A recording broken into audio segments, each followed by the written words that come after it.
શું તમે પણ ગમે તે આંગળીથી તિલક કરો છો? જય શ્રી કૃષ્ણ.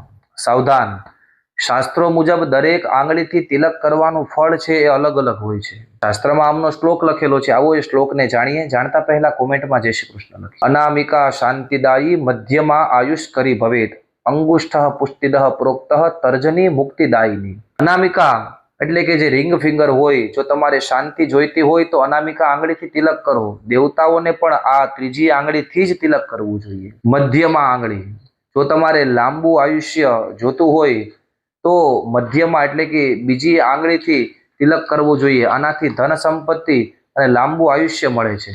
અંગુષ્ઠ, અંગૂઠાથી તિલક કરવાથી શક્તિ અને આરોગ્યની પુષ્ટિ મળે છે. તર્જની, પહેલી આંગળીથી તિલક કરવાથી મોક્ષ મળે છે. સામાન્ય રીતે પિતૃ કાર્યોમાં પહેલી આંગળી વપરાય છે.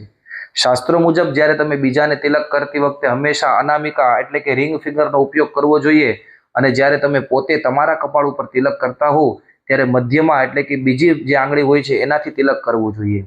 આ નાની વાત એ તમારા જીવનની અંદર મોટું પરિવર્તન લાવી શકે છે. આવી જ માહિતીઓ માટે આજે જ અમને ફોલો કરો. જય શ્રી કૃષ્ણ.